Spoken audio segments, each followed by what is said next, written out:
श्रीमन्नारायण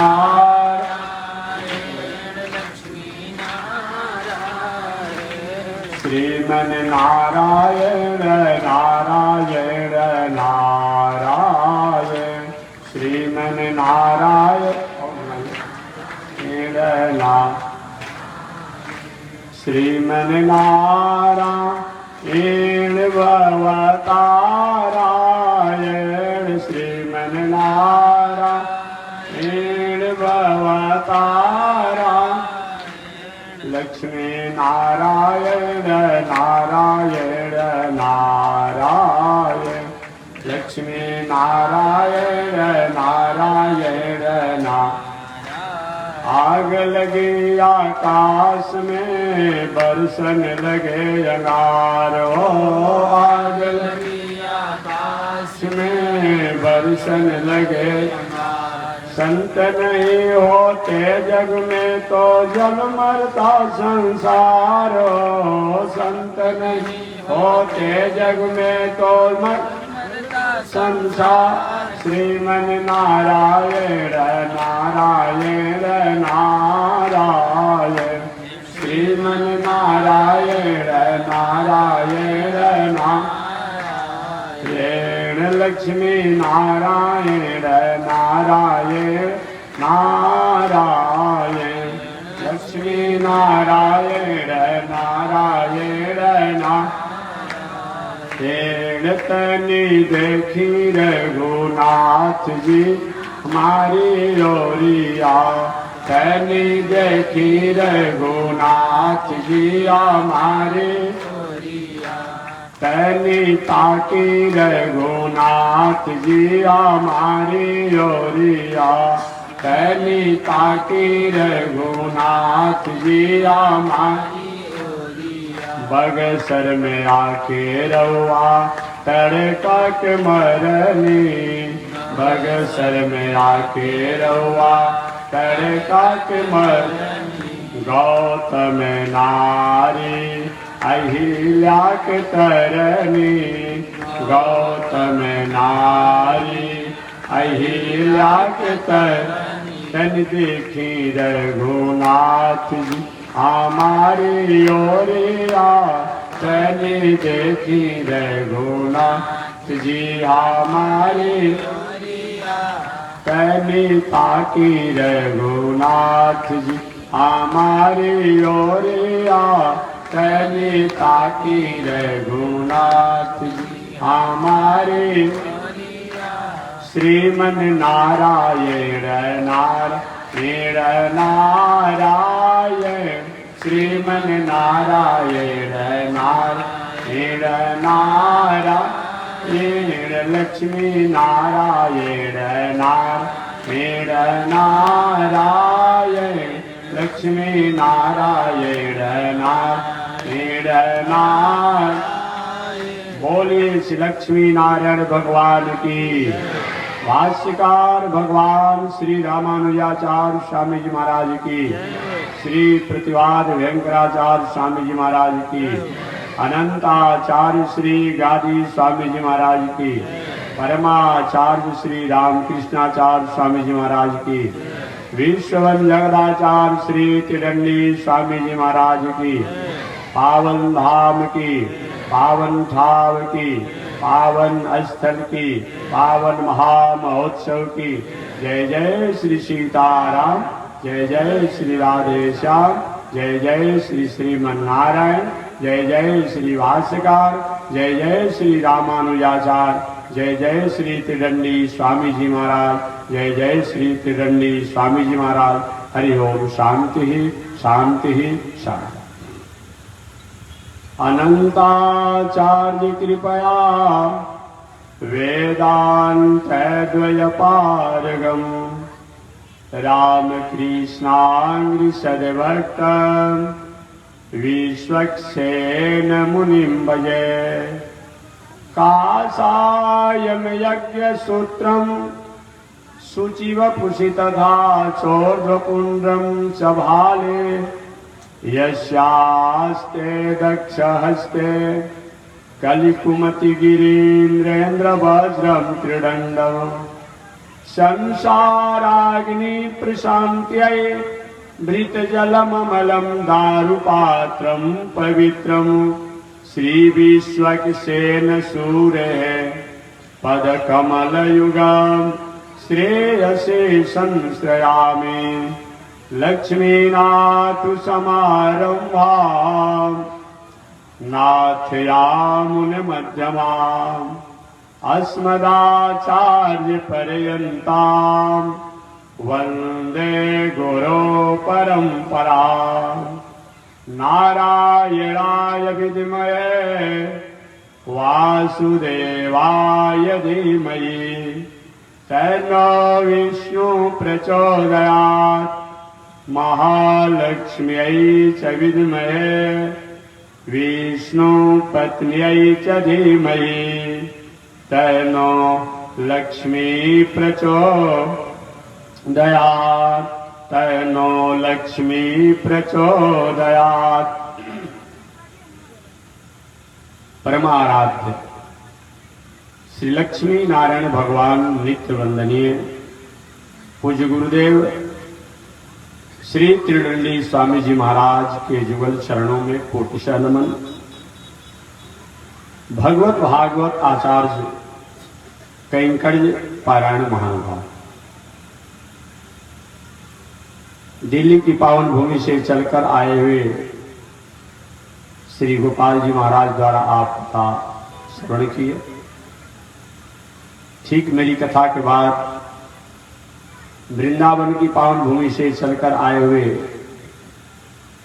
श्री राधा कृष्ण मंदिर पीठाधीश्वर जगत गुरु रामानुजाचार्य स्वामी चतुर्भुज जी महाराज द्वारा भी आप कथा श्रवण करेंगे 7:30 बजे से 9:30 बजे तक।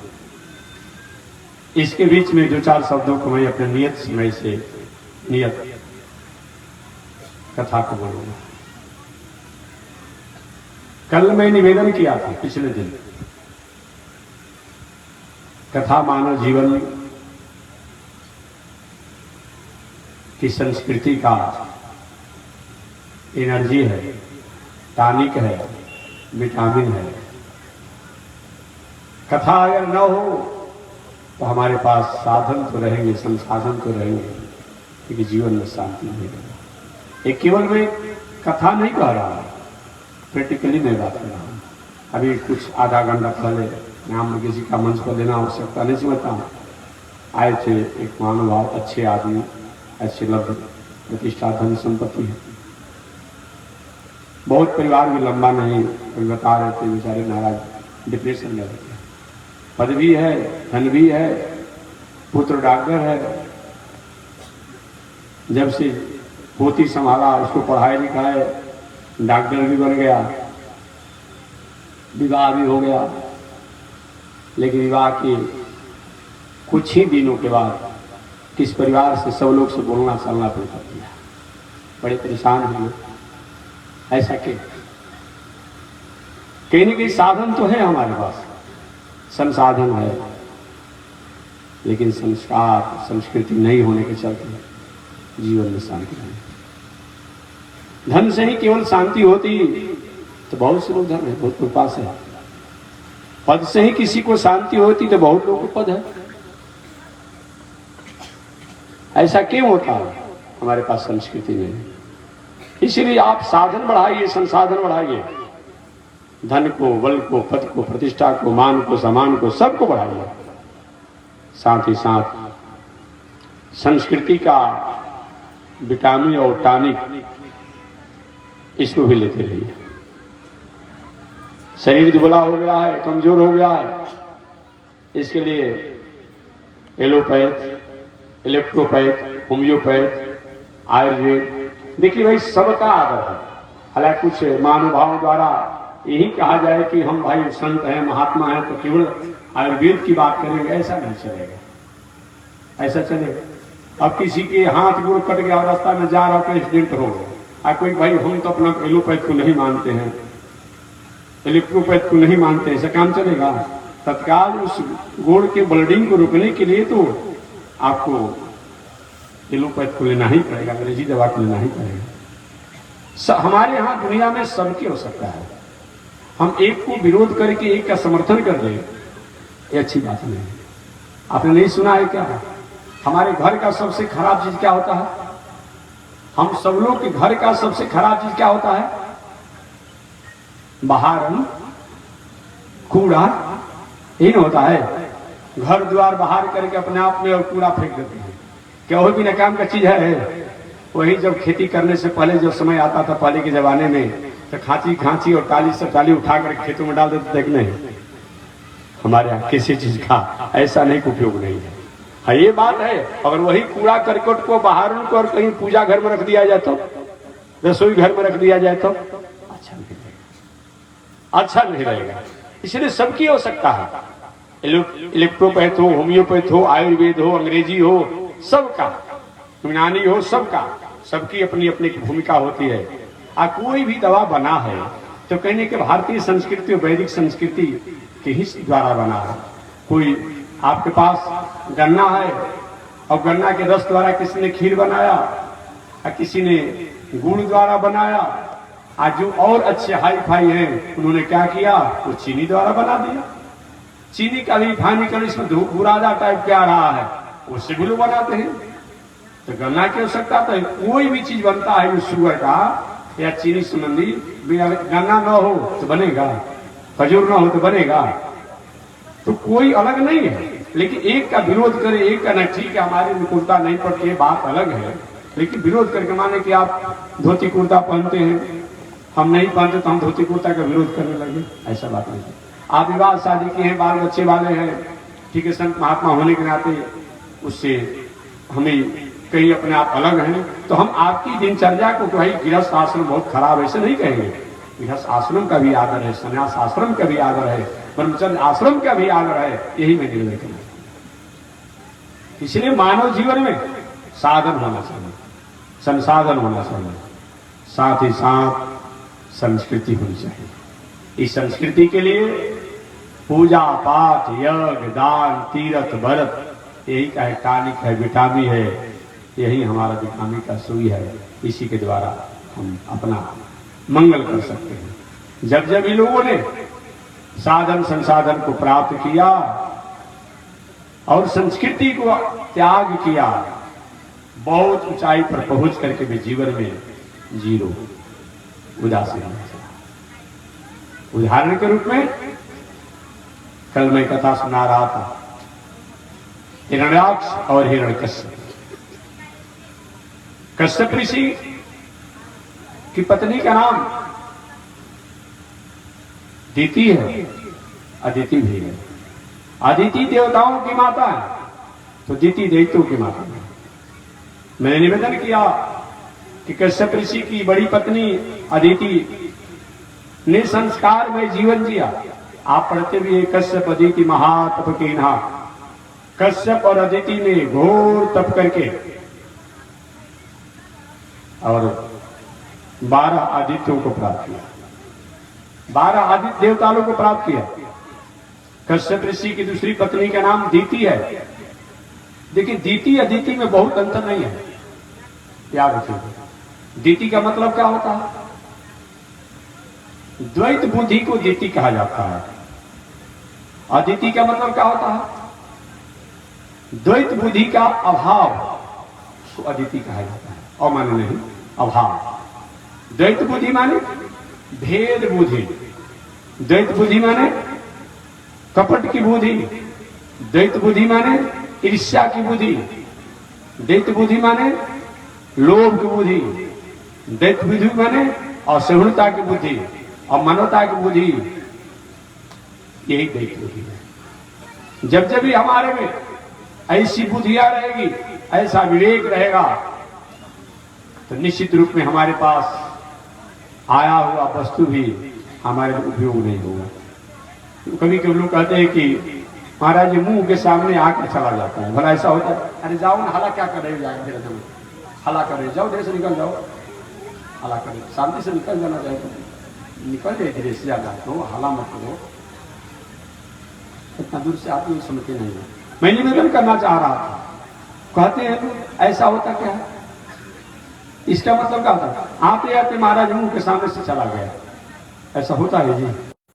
इसका मतलब कहीं हमारे में अमानवता, असहिष्णुता, असौहार्द, द्वेष, ईर्ष्या इत्यादि रहेगा तो हमारे पास वस्तु व्यवस्था साधन रहेंगे, लेकिन हमारे काम की चीज नहीं है। दीति कश्यप ऋषि की पत्नी तो है, लेकिन अपनी बातों को मनवाना चाहते हैं, अपनी बातों को स्थापित करना चाहते हैं। लेकिन शास्त्र की जहां तक बात हो, नीति की बात हो, न्याय की बात हो, हम अपनी बातों को विचार दे सकते हैं, राय दे सकते हैं, लेकिन शास्त्रीय बात पर वहां पर अपनी बात मनवा लेना ये बहुत बड़ी उपलब्धि नहीं है। दीति के साथ नहीं है। कल के कथा मैंने बताया था, कश्यप ऋषि ने कहा महाराज कि देवी अभी मुहूर्त अच्छा नहीं है वंश विस्तार के लिए। कहा महाराज मैं मुहूर्त नहीं समझती, हमें संतान प्राप्ति का अधिकार दीजिए। भावना में तो कश्यप ऋषि आ गए, लेकिन प्रणाम क्या होगा ये मैं बताऊंगा। कश्यप ऋषि की बड़ी पत्नी जिसका नाम है अदिति, वो पति की ही भावना में, अनुशासन में ही जो अपने दिनचर्या को जीने वाले वही है। परिणाम क्या हुआ? देवता पुत्र हुए। नियम से, धर्म से, मर्यादा से रहेंगे तो दूसरे का भी पद प्रतिष्ठा, धन संपत्ति आपके उपयोग में आ जाएगा, मांगना नहीं पड़ेगा। दीति के पुत्र मरुतगण दीति द्वारा अनीति, अन्याय, अमानवता, असहिष्णुता से जीवन जीने के कारण दीति के पुत्र दैत्यों के भाई,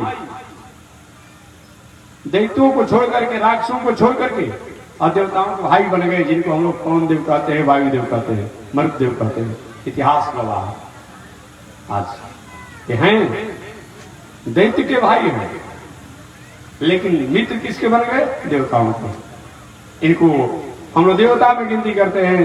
वायु प्रत्यक्ष देवता, अग्नि प्रत्यक्ष देवता, सूर्यो प्रत्यक्ष देवता, इंद्र प्रत्यक्ष देवता, चंद्रमा प्रत्यक्ष देवता, ये सब प्रत्यक्ष देवता है। इनके लिए किसी को प्रमाण देने की आवश्यकता नहीं है। देवता का मतलब क्या होता है? व्याकरण से, ग्रामर से देवता शब्दों को परिभाषित किया जाए तो दिव्य क्रीड़ा धातु से बनता है। अर्थात दिव्य क्रीड़ा का मतलब जिनकी दिनचर्या उपकारमय हो, कल्याणमय हो, शांतिमय हो, परमार्थमय हो, उन्हीं का नाम देवता है। सूर्य उपकारमय है। एक सप्ताह सूर्य अपने प्रभाव को न बिखेरे, दुनिया में अनेक प्रकार के संक्रमण, रोग हो जाएगा, वायरस हो जाएंगे, बहुत प्रकार के प्रकृति को उलझनों का सामना करना पड़ेगा। चंद्रमा कहीं अपनी चांदनी को नहीं बिखेरे, बहुत प्रकार के हमारे आप में जो तुष्टि है, फल होता है, इसको भूला जा सकता है। ये मान करके भी अगर हम आदर दे ही देते हैं, जल को प्रणाम कर, चंद्रमा को प्रणाम कर ही लेते हैं, पृथ्वी पर आधार है, खेती व्यापार से लेकर के सारा दिनचर्या हमारा पृथ्वी पर है, ये मानकर उनको प्रणाम कर ही लेते हैं, कौन सी आपत्ति की बात? ये सब प्रत्यक्ष मंगल पहुंचाने वाले हैं, उपकार करने वाले हैं। इनके बिना हमारा आपका कोई दिनचर्या नहीं हो सकता है। दीति के द्वेष में, असहिष्णुता में, दिनचर्या के कारण उनके पुत्र तो जन्म लिए, लेकिन देवताओं के भाई बन गए, देवता पवन देवता। अदिति के सौहार्द में जीवन जीने के कारण दूसरा का बेटा भी अपना बेटा बनकर के काम कर रहा है। इसलिए आपका उद्देश्य, आपका लक्ष्य श्रेष्ठ होना चाहिए। उद्देश्य और लक्ष्य श्रेष्ठ है तो कभी कभी होता कि उद्देश्य और लक्ष्य श्रेष्ठ होने पर भी हमारे द्वारा थोड़ी सी चूक होती है। जैसे आप खेती करते हैं, आपका उद्देश्य क्या है? अन्न का उत्पादन हो, अन्न का उपज हो, फल का उपज हो, और इसके द्वारा प्रकृति के प्राणियों का भरण पोषण हो। आपका उद्देश्य यही है, इसीलिए आप खेती करते हैं। लेकिन इस खेती करने में कितना नुकसान होता है, कितना कष्ट होता है, कितने प्राणियों को, इस पर विचार आप नहीं करते हैं। जे खेती की जुताई करते हैं कि जीव मर जाता है, जब उन जीवों को मारने में आपका कोई उद्देश्य नहीं है, लेकिन हल की जुताई से, सुहाई से, कुड़ाई से, बुनाई से, रक्षा से, दवा से, वीरों से जो कुछ होता है बहुत कुछ हो जाता है। यही बात नहीं है। सर्वे कार्य बहुविघ्नानि, कोई भी काम हम शुरू करते हैं उसे विघ्न तो आता ही है, विघ्न से प्रारंभ होता है। लेकिन हमारा उद्देश्य कैसा है, उस उद्देश्य के अनुसार जो है वह कर्मों पर विचार किया जाता है। उद्देश्य ठीक है तो कहीं देखने में कुछ होता है, फिर दोष होने पर भी दोष नहीं माना जाता है, दोष होने पर भी दोष नहीं माना जाता। अदिति कश्यप ऋषि की बड़ी पत्नी, अदिति कश्यप ऋषि की छोटी पत्नी। अदिति के पास सब कुछ है, लेकिन असौहार्द है, असहिष्णुता है, अमानवता है। प्रणाम क्या हुआ, कश्यप ऋषि कहने के बाद भी नहीं माने और कहा महाराज मैं आपकी पत्नी हूं, हमें वंश विस्तार की अधिकार दीजिए। बहुत प्रकार से समझाए भी कश्यप ऋषि नहीं माने। महाराज मुहूर्त ठीक है। एक दिन में एक महानुभाव का सुन रहा था, नाम नहीं लूंगा, हमारे प्रेमी है, मैं कभी हमको कोई टेलीविजन सुना रहा था। उन्होंने कहा कि लोग कहता है कि शनिचर, राहु, केतु ये सब बकवास की बात। अरे भाई बकवास की बात मत करो, देखेंगे तो मानेंगे। अभी साल 2 साल पहले एक बैक्टीरिया और वायरस का प्रभाव इतना हुआ, पूरी दुनिया को आतंकित मचा दिया, आतंक में कर दिया। किसी ने देखा वायरस को? माने कि नहीं माने? तो ठीक है, देवता ग्रह नक्षत्र आपको दिखाई नहीं पड़ रहे हैं, लेकिन इनका प्रभाव तो होता है, दशा महादशा होती है, इसीलिए इसको नकारा नहीं जा सकता है। कि अभी आपको नहीं दिखाई पड़ रहे हैं तो जो चीज अभी दिखाई नहीं पड़ेगा क्या उसको हम नकार देंगे? आज से 50 वर्ष पहले, आज से 100 वर्ष पहले आपके बाबा, आपके दादा, आपके दादी हमारे आपके जैसा शरीर वाले थे, वो चले गए। आज उनका एक फोटो मोबाइल पर आप किसी फोटो रखे हैं कागज का बना करके, कोई को हम फोटो को नहीं मानते हैं, मूर्ति को नहीं मानते हैं, ये तो फोटो किसी पेंटर द्वारा बना दिया गया है। तो क्या बात है, क्या लग रहा है, कैसा लग रहा है आपको? क्या कोई बाप दादा नहीं थे? जब आपके बाप दादा आज से 100 वर्ष थे और चले गए, उनका फोटो हो सकता है क्या देवी देवता ईश्वर परमात्मा कहीं आए और संसार में लीला करके चले गए और उनका फोटो मूर्ति होता आप नहीं मानेंगे? क्यों नहीं मानेंगे? कोई जरूरी है कि हमेशा साथ हमारे रहेगा? हो नहीं, ऐसा नहीं होगा। अगर फोटो की जहां तक बात करते हैं, एक व्यक्ति ने हमसे पूछा था महाराज फोटो तो प्रिंट निकल जाता है, प्रिंटर हो जाता है अपने आप में, सुनो कितना फोटो का महत्व है। कभी आप लोग जाएंगे जहाज की यात्रा करने के लिए या हाई फाई ट्रेन की यात्रा करने के लिए या कोई सरकारी किसी ऑफिस में कोई सरकारी काम के लिए जाइए, तो साहब मेरा नाम अमुक है, मेरा पिता का नाम अमुक है, मेरा गांव अमुक है, ये सुविधाएं हमको दिया जाए। कर्मचारी कहेगा अपना आधार कार्ड दिखाओ, आप अपना माथा पर राम राम, क्या बात करते हो? आधार कार्ड? आधार कार्ड मतलब क्या होता है? अरे भाई जिस पर अपने आप में सरकार द्वारा इस फोटो पर गांव नाव सब लिखा गया है, तुम्हारा पिक्चर भी है, मेरे साहब का पिक्चर की बात करते हैं। मैं सोमकारांत, मेरा ये नाम है, मेरा ये गांव है, मेरा पिता का नाम है, मेरा उम्र है, मेरा सम शरीर है, फोटो का आवश्यकता है क्या? है, लेकिन मैं नहीं मानूंगा जब तक से पिक्चर नहीं दिखाओगे, फोटो नहीं दिखाओगे। वहां कहता है कि मूर्ति नहीं मानेंगे। नास्तिक कह रहा है, ये बौद्ध दर्शन मानने वाले कहते हैं, चारवाक वाले कहते हैं, सोशलिस्ट कहता है, कम्युनिस्ट कहता है। उन महानुभाव से पूछिए ना, यहीं पर तुम्हारा बुद्धि गबड़ा जाता है। जब नहीं मानते हो फोटो तो अपना जो भी तुम्हारा आधार कार्ड में फोटो से हटाओ, तब मैं मानूंगा। वहां पर सुविधा लेने के लिए फोटो दिखाओगे, यहाँ कहते हम फोटो नहीं मानेंगे। कौन ऐसा व्यक्ति जो फोटो से अलग है याद के बारे में? एक मध्यकालीन समय होगा जो फोटो का कोई महत्व नहीं होता, मानते होंगे लोग, लेकिन आज तो हर काम में आपको आधार कार्ड की आवश्यकता है, पहचान है।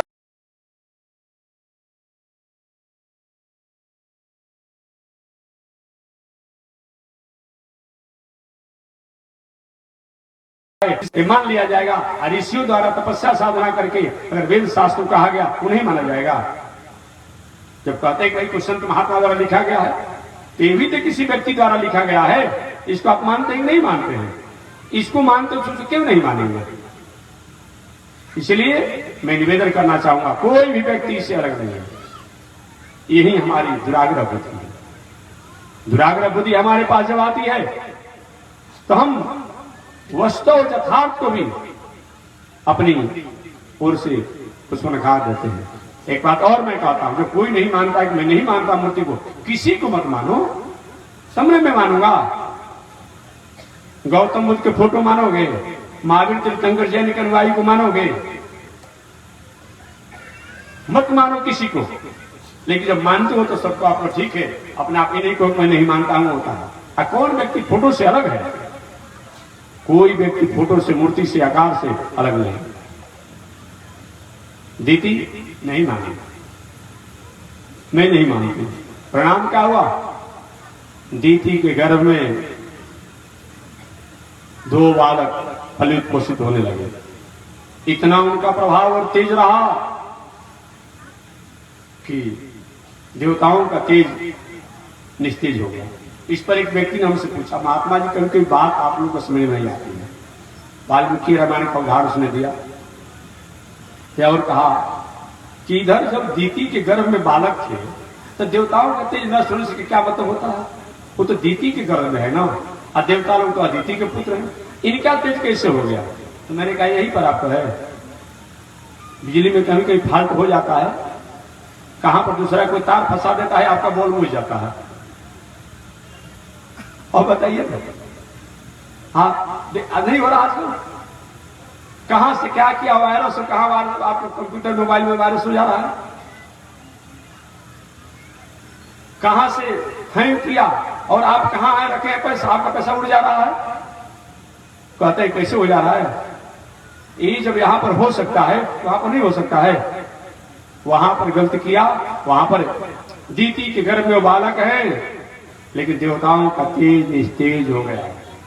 सभी लोग भगवान श्रीमन नारायण के पास गए, प्रभु जीने का कोई मतलब नहीं, जी कर करेंगे क्या?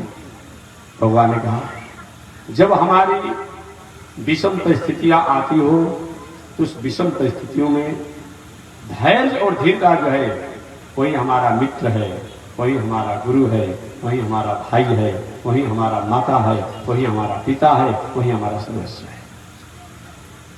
कभी भी धैर्य से त्याग नहीं करना चाहिए। जो कुछ भी हमारे साथ होता है वो हमारे क्रियमाण कर्मों के अनुसार होता है। अतः धीर पुरुष और वीर पुरुष को विषम परिस्थिति आ जाए तो उसमें घबराना नहीं चाहिए, धीरता को स्वीकार करना चाहिए।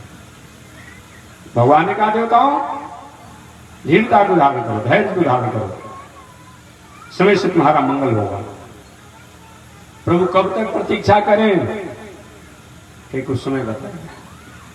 संत महात्मा बड़े लोग भविष्यवाणी नहीं कभी कुछ महाराज हमारे बारे में बता दीजिए, तो हम भी उन्हीं की भाषा में बोलते हमारे बारे में आप बताइए ना पहले। ये कोई मतलब होता है? संत महात्मा मंगल कामना करेगा ना, अगर बताने से ही होता आप नहीं जानते हैं। सो गोसाई जो विधि गति छेके, क्या आपने नहीं पढ़ा है? सो गोसाई जो विधि गति छेके, सो गोसाई जो विधिगत छेके, सो मानो ब्रह्म है वो वशिष्ठ जी, वहां पर सो शब्द वशिष्ठ जी। सो गोसाई, और गोसाई शब्द का उपयोग किया गया त्रिकालदर्शी आविष्कारक।